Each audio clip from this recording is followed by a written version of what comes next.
Hey everyone, I'm Armor Gaming, welcome back to my channel and welcome to Monster Legends. Welcome to a monster analysis on the upcoming team race monster, Siamiss. This is going to be the Freak Circus Marathon, so I hope this video helps you figure out whether or not you want to go for this monster, whether you want to get this monster super ranked up, or do you just want to unlock this monster. And this is, by the way, a Thunder monster, which is interesting because we're getting quite a few Thunder monsters. We recently got Erkin, we're going to get Mr. Beast, and now we have the team race monster, Siamiss. So, the start of the Freak Circus, Hercule, seemed to be fading away. Everyone knows this one-man show of weightlifting and the opera singing by... You know what's interesting? Before I continue, if I remember correctly, I think Hercule was the very first team race monster. I could be wrong, there might have been someone else, but Hercule was definitely one of the first, and now we're having another like team race marathon monster, Siamiss. So it's cool to like go back to the origins. But anyways, what was I saying? Everyone knows this one-man show. No, everyone knows his one-man show of weightlifting and opera singing by heart, and he's having trouble finding new ways to impress the audience. He tried changing La Travita for the Barber of Seville, but after that he was pretty much out of ideas. It got to the point where he had to admit he couldn't carry the entire show on his own shoulders, so he started looking for new stars. You'd think that in the universe of Monster Legends it would be easy to find extraordinary freaks of nature, but Hercule was looking for something very specific. He finally found her. Her name was Siamiss, a two-headed monster created from a faulty piece of amber. If he wanted a monster with a lot of heads, he could have looked for Lernian, the other team race monster, the lost team race monster. Let's see, the right head can spit snakes. It's a dangerous one. However, the left head is an excellent poet. From the moment we saw her, Hercule knew he absolutely needed Siamiss in the show. Alright, and so here we have this monster. This is the design of the new monster. It kind of feels like they could have almost waited till Halloween and kind of released this kind of monster, because there's also another monster I saw a sneak peek of that also looks very like Halloween-like. Anyhow, Siamiss is a Thunder controller with cooldown activations. I've been saying this, that SocialPoint is releasing a lot of cooldown activation monsters now, and before, when it was legendary and mythic monsters, it wasn't that powerful, but now that we're seeing like 3v3 mythic monster action, the cooldown activation is becoming a lot more powerful, especially when you can't OTK with the zero cooldown skill. She can apply the cooldowns to all of her enemies and make them bleed in one move, so AoE cooldown activation and bleed, or apply guard down and shock to them with another move. Her single target attacks are powerful too. She can remove the positive effects from an enemy and apply shock and daze to it, or activate the cooldowns and apply mega possession to it. Siamiss has an evolving trait. At rank 0 she's immune to blind, so this will help you against blind and total blind, and if any monster happens to have minor blind.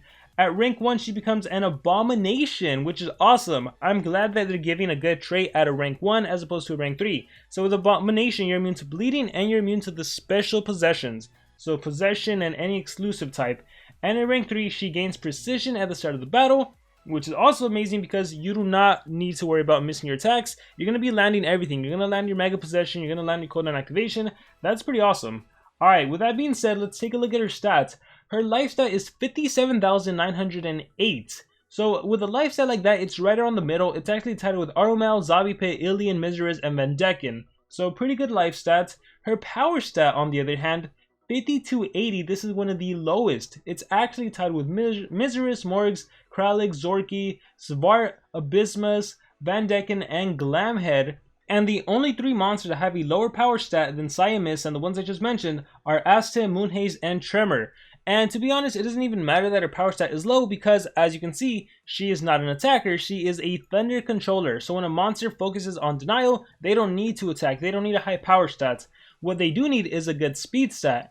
And as for her, her speed stat is 4862, which is the third highest stat in the game. It's also tied with Svar, Zorki, Tiny, Erkin, Kralik, Ilian, Siamiss, of course herself, and Moonhaze. And we typically tend to see monsters that have the same speed stat that are deniers typically tend to have like the same power stats. So yeah, we kind of saw that there. So overall, it's just in terms of stats, it's like your basic denier stats. And considering this is going to be a race monster, a lot of players are going to be getting this monster at rank 3, rank 4, even potentially rank 5. So you're going to be going up against a lot of monsters that, or a lot of players that have this monster with the increased accuracy, who cannot be possessed and who cannot be blinded. I think she's definitely going to be a force to be reckoned with. She can hold the double mask, and I gotta say, huge props to SocialPoint for giving double masks. I think it perfectly makes sense, right?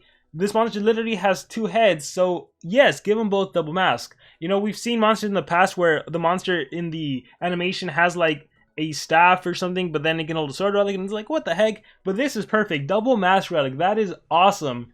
Depending on what masks you have, you can pull off some amazing combinations, some amazing stamina drain combinations. You can have a healing mask to recover if you need it. You have a lot of variability with the double mask relics. In terms of book, she's a female Underworld and Evil Legions monster.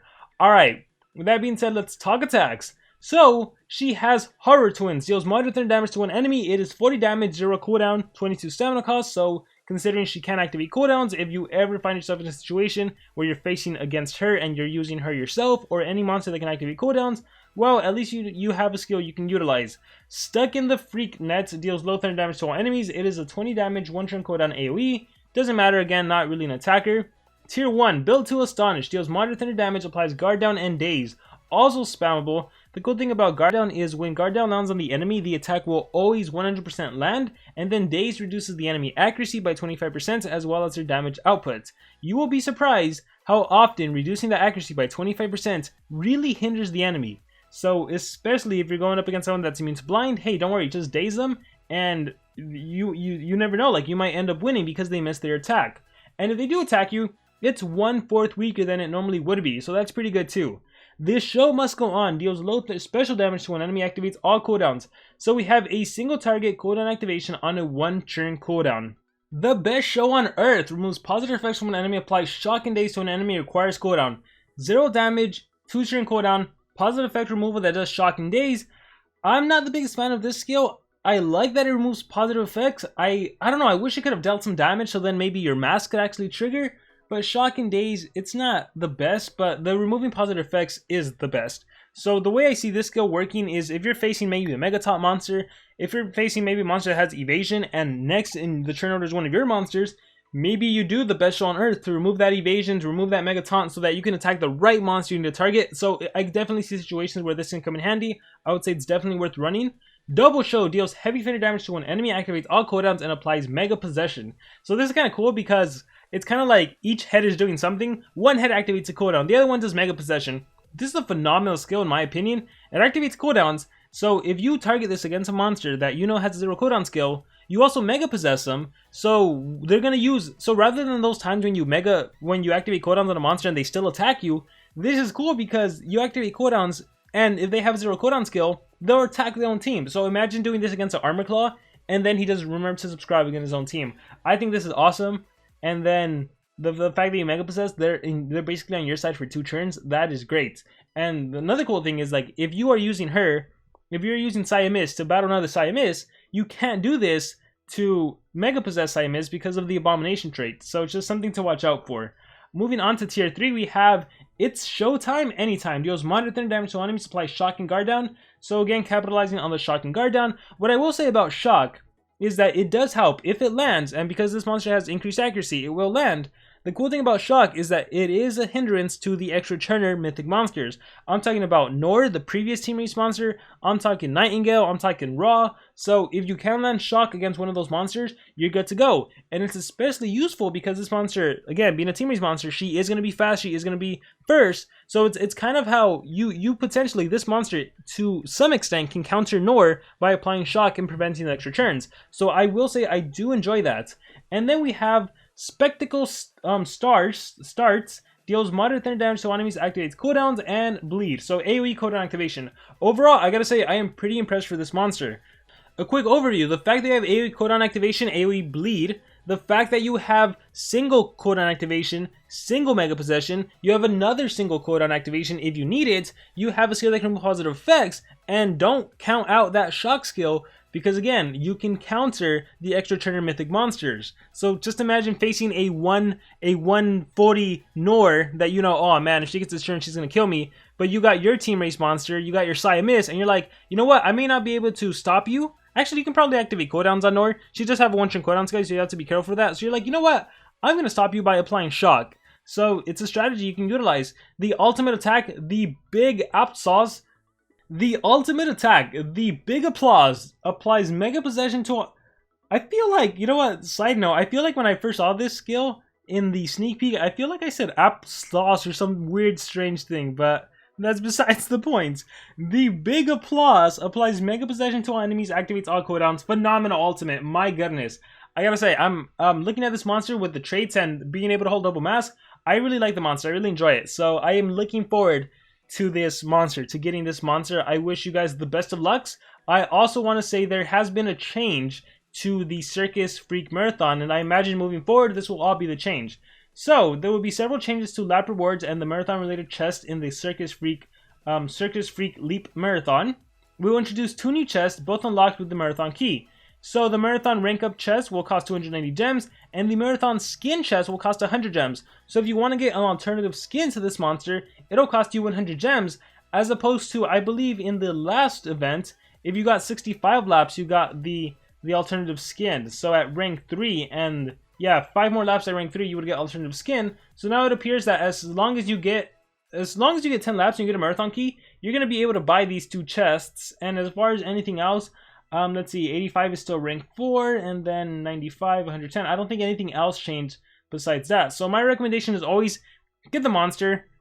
Just please try to get the monster, even if you can't do any laps. Like I showed this with my new account. As long as you're first in your position, in terms of the teams you're facing, you can still get enough cells to craft the monster. Even if you're first in your own team, the individual rewards, you'll get a ton of cells for the monster. So just be careful about joining teams and getting kicked and all of that stuff. So it's best to stay with a loyal team that you've always been with. And with that being said, that is going to be it for this monster analysis on Siamiss. I'm looking forward to the monsters. Now I want to hear from all of you guys. Let me know in the comments below, what do you think about this monster? What do you like? What do you dislike? Any and all thoughts? How many laps do you think your team is going to be going for? Thank you guys very much, and remember to subscribe.